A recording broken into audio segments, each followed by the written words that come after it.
नमस्कार दोस्तों, आज फिर से एक नई वीडियो में आपका स्वागत है। आज हम आपको बाणगढ़ के किले के बारे में बताएंगे। बाणगढ़ का किला भारत के अंदर टॉप हॉन्टेड प्लेसों के अंदर आता है। आज हम इसके बारे में आपको पूरी डिटेल बिल्कुल अच्छे से समझाएंगे, तो वीडियो में अंत तक जरूर बने रहना।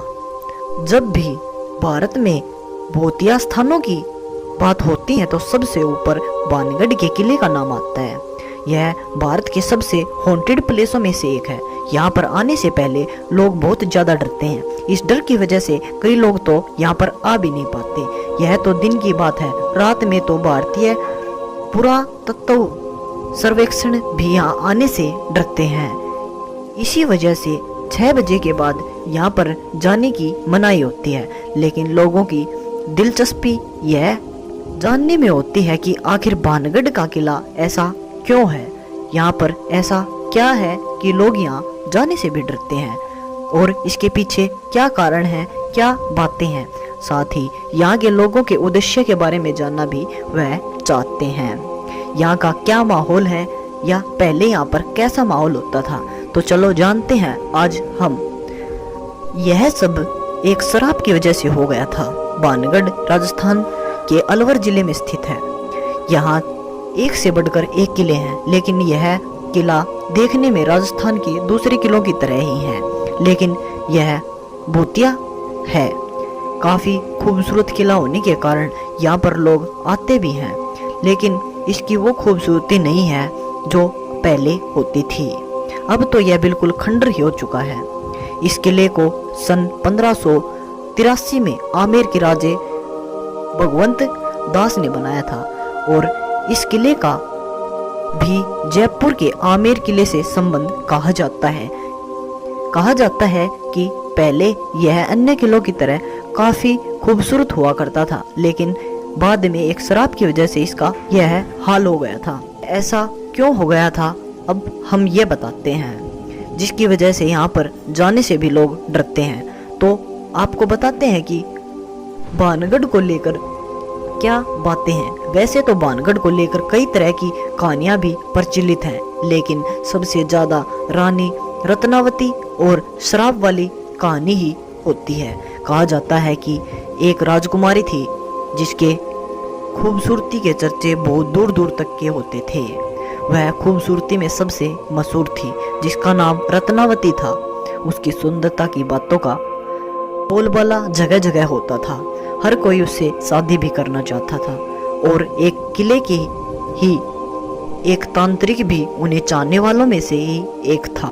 लेकिन तांत्रिक ने रानी रत्नावती को अपने तंत्र से उसे अपने वश में करने के बारे में सोच रहा था।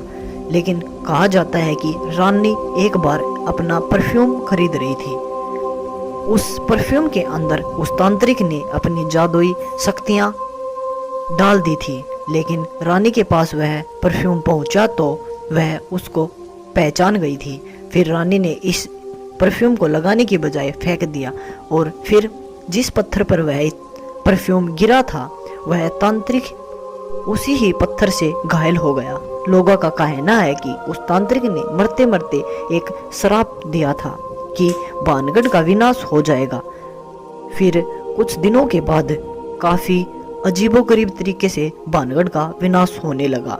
शराब में कहा गया था कि यहाँ के लोग मर जाएंगे और उनका जन्म वापस से नहीं होगा। आत्मा यहाँ ही भटकेंगी।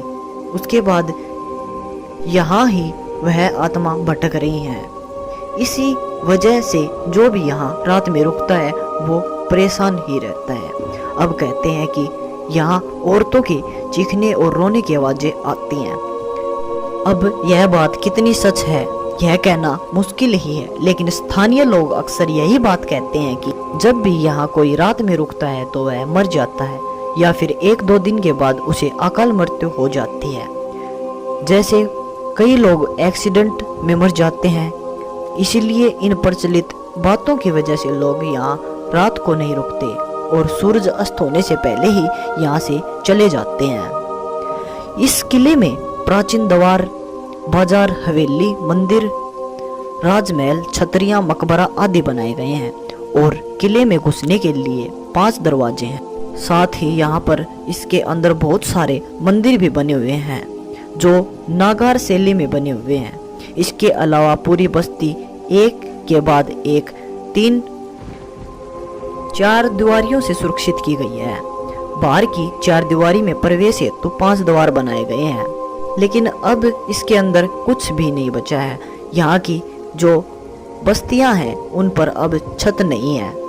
उम्मीद है कि आपको यह इन्फॉर्मेशन जरूर अच्छी लगी होगी, तो हमारी वीडियो को लाइक जरूर करना और हमारे चैनल को सब्सक्राइब कर हमारे चैनल को सपोर्ट जरूर करना। तो मिलते हैं आपसे एक नई वीडियो।